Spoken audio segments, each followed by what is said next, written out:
Hi all, I'd like to go over another very exciting game from London Chess Classic. This is Topalov against Caruana in round 2. After e4 from Topalov, we see actually Caruana play the French defence. So we have d4, d5, the advanced variation, c3, knight c6,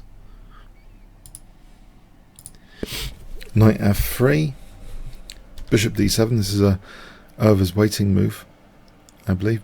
Bishop d7 is very, very popular. It's been described as a high-class waiting move. Not resolving the tension in the centre, keeping that tension going. Bishop e2, and now knight g e7. White plays h4.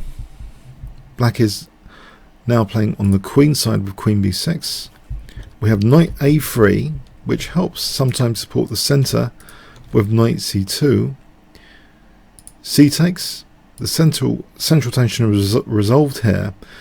Black is wanting this b4 square, and Caruana is going to reinforce the b4 square as well, potentially. h5, in order to perhaps not have dark square weaknesses prompted with h6, g6, say. This is stopped with h6. We have bishop d2, a6, bishop c3, and the other knight comes to support the knight on b4. Rook h3. It looks as though, yeah, this bishop's going to be kept at home covering g7. There's always things like rook g3 now to put pressure on the king side. Black castles queen side. King f1, king b8. Black is preparing to use perhaps the c file at some point. Queen d2. Now breaking open the centre, f6, trying to attack white's centre. That is taken, which leaves this pawn a little bit more isolated. Rook g3, it is a target potentially. Bishop e8 covers against rook g6. And was white really threatening rook g6? Maybe sometimes rook g6 is a threat, yeah. So bishop e8, hitting h5. That's protected, and also looking at going into g6. Bishop d6. And white's slightly better here with this infiltration. e5. That's taken. Now actually, maybe after e5 there was... this is actually getting tricky actually for white. This is a classic thing for a French defence player to do. Even though, okay, this infiltration has been allowed, this central pressure building up here. Actually, maybe now black's slightly better. It's very difficult to evaluate these positions. So that's taken. Yeah, black looks as though he's got good prospects in the centre. The knight holding d5 here. Now bishop takes g6 is played. hg. e4. This does open up that bishop on c3. Maybe... This is interesting, just putting... It seems logical to coordinate the queen and rook on f2. Maybe this is an interesting way of playing it. That pawn looks a bit vulnerable. It can be protected. This position, it's interesting anyway. But in the game e4, this does liberate that bishop a bit. Rook f7. This now attacking the rook. That's moved, and now g7. This pawn looks dangerous. So white does seem to have achieved some good things here.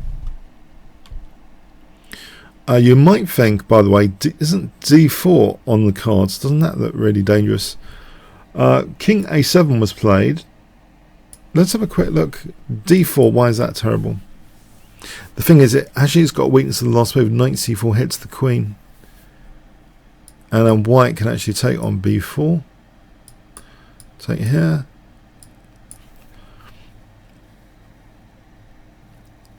Yeah, I think white's better now after rook c3.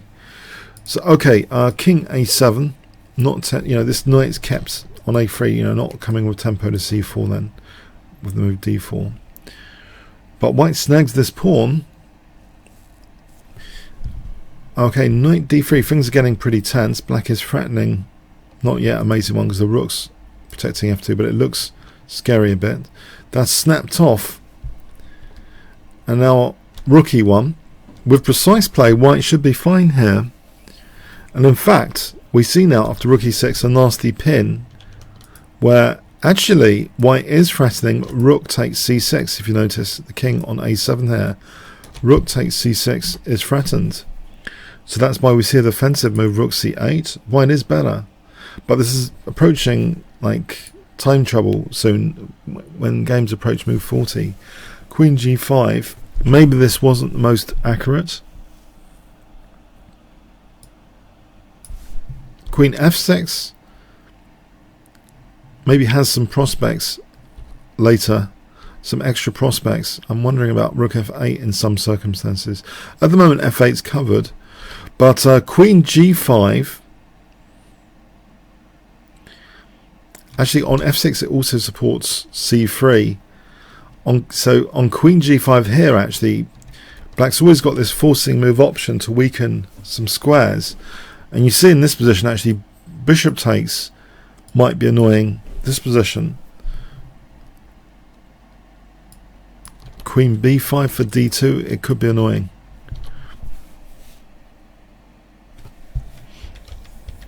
Yeah, it's a tricky position. Okay, so bishop d4, though, is played.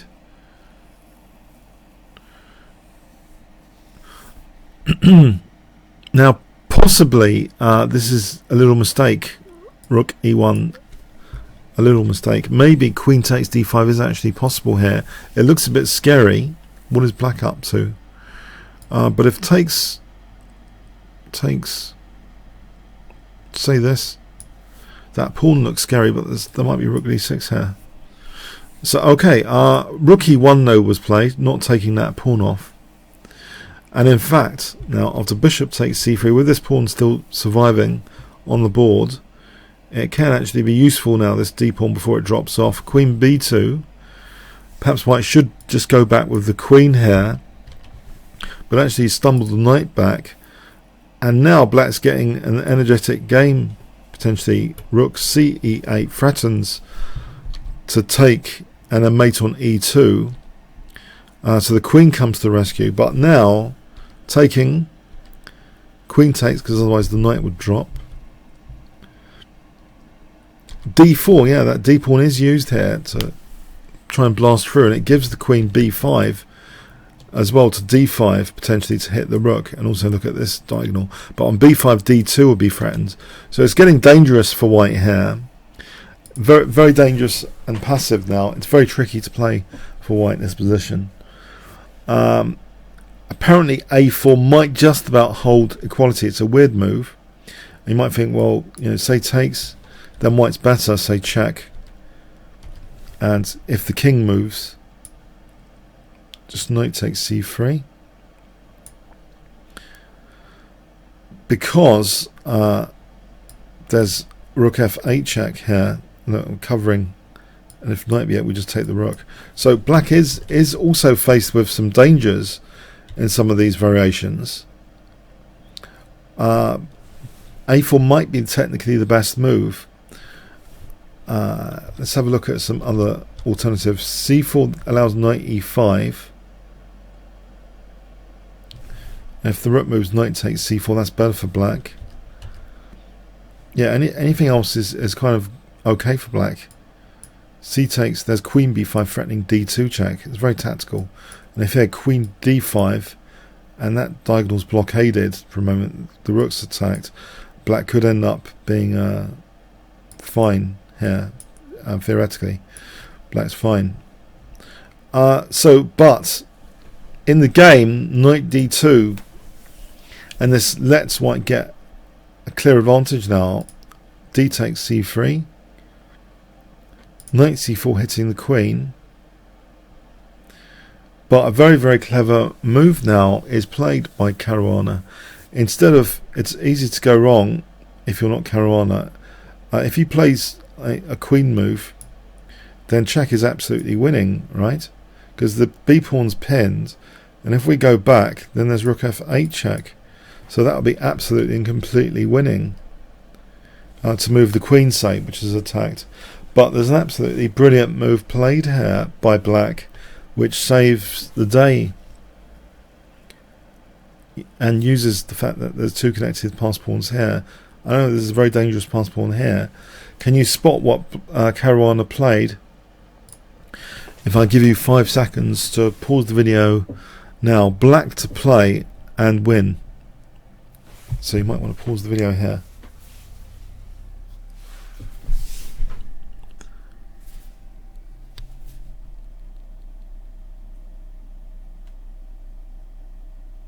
Okay, it does seem to be winning in all variations. Rook e8.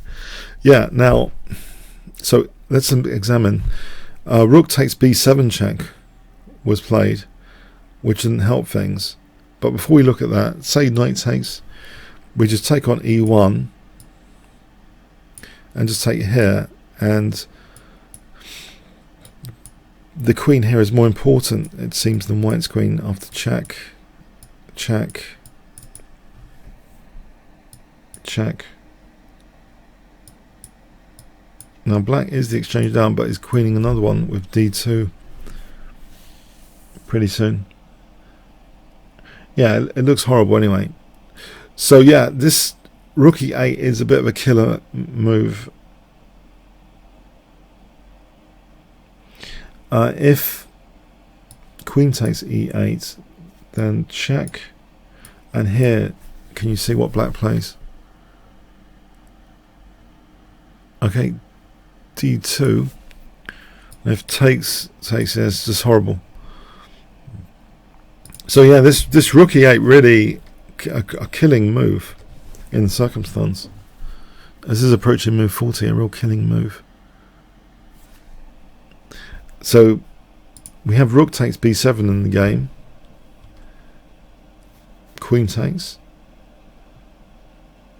Queen takes, but now just queen b1 check, dragging the queen back for a similar circumstance with these pass pawns. White resigned here, Topalov resigned here. If queen e1, c2, and let's say queening, well, it's mate in 2, we can just take here, and this is actually checkmate. Yeah.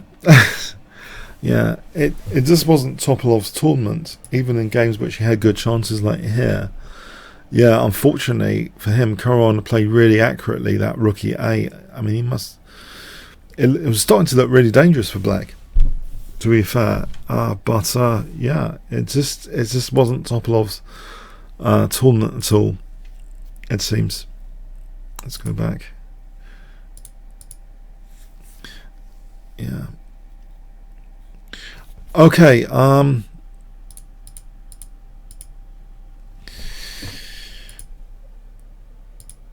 yeah, it's a battle of the pass pawns here in these variations at the end. So rook takes, and there's queen b1 check. Yeah. Okay, comments, questions, likes appreciated. Thanks very much.